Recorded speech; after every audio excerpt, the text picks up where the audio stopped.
నా తండ్రి నా అబ్రాము దేవుడా, సర్వశక్తిమంతుడా, నీకు వందనములు స్తోత్రం.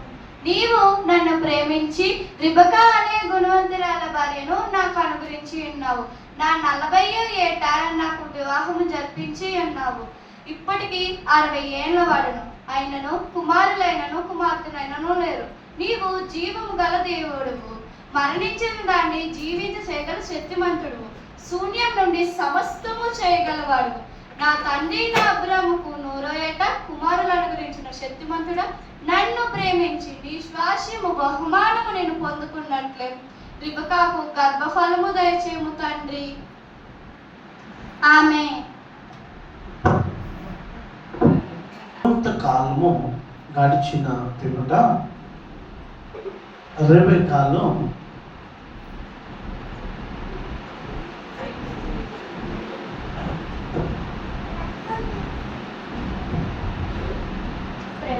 ప్రభు ఏంటి రెబెక్కా? ప్రభు, దేవుడు మనలో జ్ఞాపకం చేసుకున్నాడు. నా నిందలన్నీ తొలగిపోయినట్టు ఆయన గర్భఫలం దయచేసి అన్నారు. సదాకాలం ఆయనకు స్తోత్రం కలుగును. ఆహా, మన దేవుడు ఎంత గొప్పవాడు! ఈ కృపను అనుగ్రహించి దేవుడికి మహిమ కలుగును కాక. రిబెక్కా, జాగ్రత్తగా ఉండుము. సరే ప్రభు.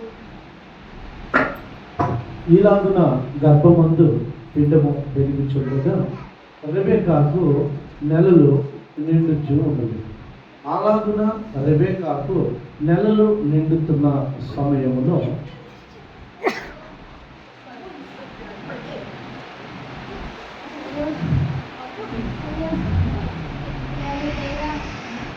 అయ్యో తండ్రి, ఏమీ వేదన! నా గర్భమందు గొప్ప పెనుగులాట జరుగుతుంది. ఇలాగైనా ఎట్లా నేను ఎట్లా బ్రతకగలను? రెబెకా, 2 జనములు నీ గర్భములో కలవు. 2 జనపదములు నీ కడుపులో నుండి ప్రత్యేకముగా వచ్చును. ఒక జనపదము కంటే ఒక జనపదము బలిష్టమయుడును. పెద్దవాడు చిన్నవానికి దాసులగును. సరే తండ్రి.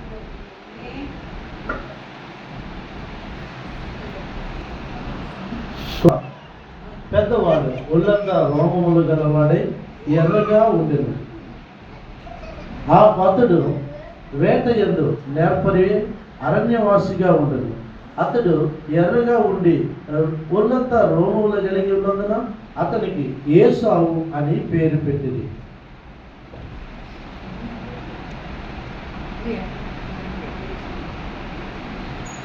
చిన్నవాడు సాధువై యాకోబు అను పేరు పెట్టబడిన. అతడు గొర్రెలను మేపుచు సాధువై గూడారములలోనే నివసించుచు వచ్చింది. ఈలాగున ఇరువురు దేవుని సన్నిధిలో ఎదుగుతూ వచ్చుచున్నారు. ఒకరోజు యాకోబు తన గూడారమందు వంట చేసుకునిచుండగా ఆహా, చిక్కుడుకాయల వంటకం ఎంత రుచిగా ఉన్నది! ఆహా, ఎంత రుచిగా ఉన్నది చిక్కుడుకాయల వంటకం! ఆహా, చిక్కుడుకాయల వంటకం ఎంత రుచిగా ఉన్నది!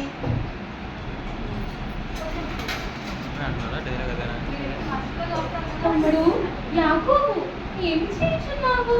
ఇదిగో చిక్కుడుకాయల వంటకము చేయుచున్నాను. ఆహా, నీ యొక్క భోజనము ఉన్నది యాకోబు. నేను కలిగిన దానికంటే నీవు శ్రేష్టమైనదే కలిగి ఉన్నావు. నేను కలిగి ఉన్నానా? ఏమి కలిగి ఉన్నాను? నేను వేటకు వెళ్ళి దినమంతా వేటాడి ఏమీ దొరకక అలసి వట్టి చేతులతో వచ్చి ఉన్నాను. నీవు తండ్రికి మొదటి కుమారుడు అయినందున నీవు జ్యేష్ఠుడవు. నీవు జ్యేష్ఠత్వము కలిగి ఉన్నావు కనుక నీవు ధన్యుడవు. నీవు తండ్రి అధికారములకు వారసుడు. జ్యేష్ఠుడు యెహోవాకు అర్పితుడు కనుక వాడు దేవుని సొత్తు. జ్యేష్ఠ అధికారం వానిది, జ్యేష్ఠ భాగము వానిది. తండ్రి బాధ్యతలకు జ్యేష్ఠుడే వారసుడు. దేవుని ఉద్దేశములు వాని అందు నెరవేర్చబడును. కావున యుక్తి ఉన్నతమైన జ్యేష్ఠ అధికారం కలిగిన నీవే ధన్యుడవు. నేను వేటాడి అలసి వచ్చి నా ప్రాణము నాలో నుండి వెళ్ళిపోతుంది. నేను చనిపోతున్నాను కదా, ఈ జ్యేష్ఠత్వము నాకెందుకు? అదిగో ఎర్రగా కనబడుచున్న ఆ చిక్కుడుకాయ వంటకము నాకు ఇవ్వు. అప్పుడు నా ప్రాణము తెప్పరిల్లును. అట్లయినా నేను నాతో ప్రమాణము చేసి నీ జ్యేష్ఠాధికారం నాకు అప్పుడు నీవు అడిగినట్లు నేను చేశాను. నేను ప్రమాణము చేసి నా జ్యేష్ఠత్వమును నీకు అమ్మివేయుదును. నా భోజనము నాకు ఇమ్ము. ఇదిగో రుచికరమైన నీ భోజనం భుజించుము. ఆహా, నా ప్రాణము ఇప్పుడు సంతృష్టిగా నిన్నది.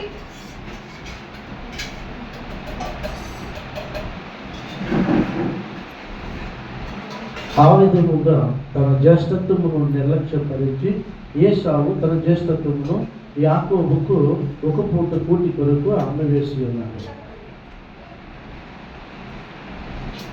ఏసావు వృద్ధుడై మంద దృష్టి కలిగిన వాడిగా అయి ఉన్నాడు. ఏసావు, ఏసావు నా కుమారుడా, నాయనా, ఇదిగో ఇక్కడ ఉన్నాను. ఇదిగో నేను వృద్ధుడును, నా మరణ దినములు నాకు తెలియదు కాబట్టి నీవు వేటాడి మాంసము తెచ్చి నేను చావక మునిపే నీకు ఆశీర్వాదాలు ఇచ్చినట్లు నాకు ఇష్టమైన రుచిగల భోజనము నీవు సిద్ధపరిచి నా ఎద్దుకు తెమ్ము. సరే తండ్రి, నేను ఇప్పుడే వచ్చేదను.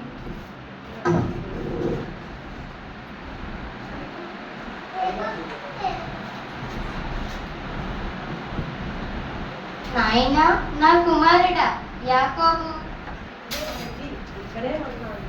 ఇదిగో నీ తండ్రి నీ అన్ని అయిన ఏసావుతో నేను వృద్ధి చెందక మునుపు నేను తిని యెహోవా సన్నిధిలో నిన్ను ఆశీర్వాదించినట్లు నా కొరకు మాంసం తెచ్చి రుచికరమైన భోజనం సిద్ధపరచమని చెప్పాను. కాబట్టి నా కుమారుడా, నీవు మందకు వెళ్ళి అక్కడి నుండి 2 మంచి మేకపిల్లను నా ఎద్దుకు తెమ్ము. వాటితో నీ తండ్రికి ఇష్టమైన రుచికరమైన భోజనము అతనికి చేసేది. నీ తండ్రి నిన్ను ఆశీర్వాదించినట్లు అతనికి ఆ భోజనం తీసుకొని వెళ్ళింది. అమ్మ, నా తండ్రి నన్ను తల్లి చూసినప్పుడు నేను యాకోబుని కనుగొనిన నేను అతనికి వంశకుడిగా కనుగొని అప్పుడు శాఖలో నా మీదకి వచ్చిన కానీ ఆశీర్వాదము రాదు తండ్రి. నా కుమారుడా, అలాగైన ఎడల ఆ శాపం నా మీదకి వచ్చునుగాక. నీవు నా మాట మాత్రమే విను. సరే తండ్రి.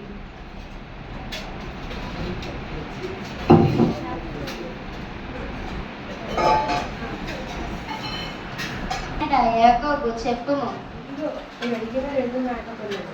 నేను భోజనం సిద్ధపరచుతాను.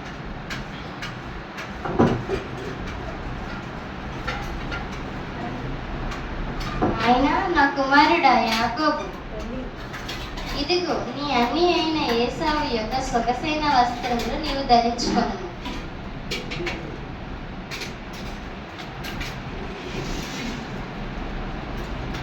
ఇప్పుడు నీ శరీరం పైన మేక చర్మమును నీవు ధరించుకొను.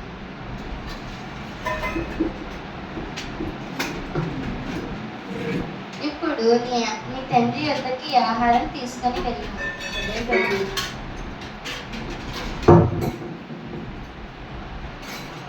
నా తండ్రి, నా కుమారుడా, నీవు ఎవరువు?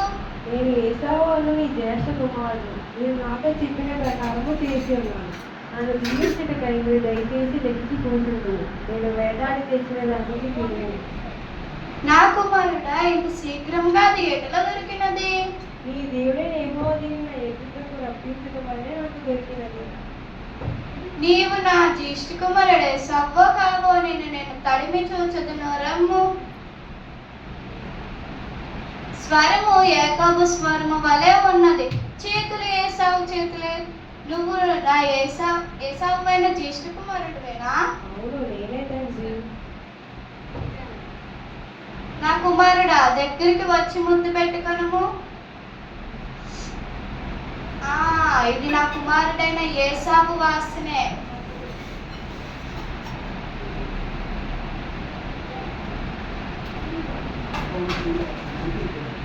యెహోవా దీవించిన చేని వాసన వలె ఉన్నది.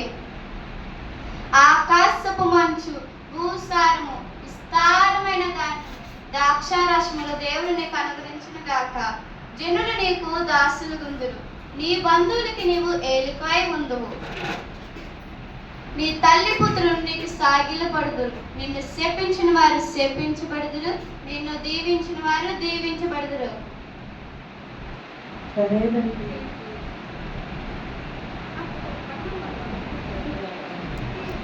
నన్ను దీవించినట్లు నీకు లేచి నీ కుమారుడు వేటాడి తెచ్చిన భోజనం భుజించు. నీవు ఎవరువు? ఏసావును నీ జ్యేష్ఠ కుమారుడును. నీవు ఏసావా? అటులైన మునుపు వేటాడి మాంసము నా ఎద్దకు తెచ్చిన వారు ఎవరు? నీవు రాక మునుపు అది తిని నేను అతనిని నిజముగా దీవించుతుని.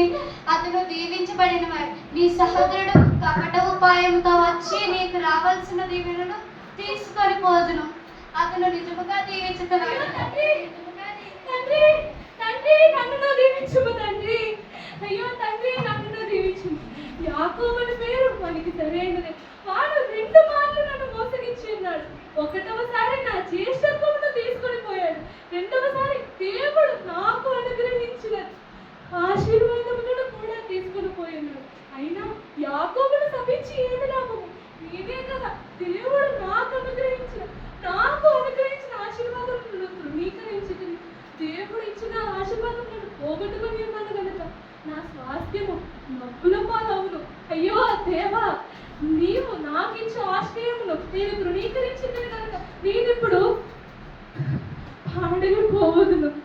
తండ్రి, నేను నిన్ను కోపగించింది కనుక యెహోవా నిత్య కోపాగ్నికి అర్హుడని నాకు పేరు పెట్టబడును. తండ్రి, నీకు దూరముగా వెళ్ళిపోవచ్చున్నాను కనుక అన్యులలో ఒకటిగా చేయబడుతును కదయ్యా. అయ్యో, ఇప్పుడు పక్షిరాజ గూడంత ఎత్తున నా నివాసము చేసుకుని అక్కడ నుండి కూడా పడదోయబడుతును కదయ్యా. నీవిచ్చిన సొమ్మును తృణీకరించింది కనుక నా సొమ్ము దొంగలకును దోపిడీదారులకును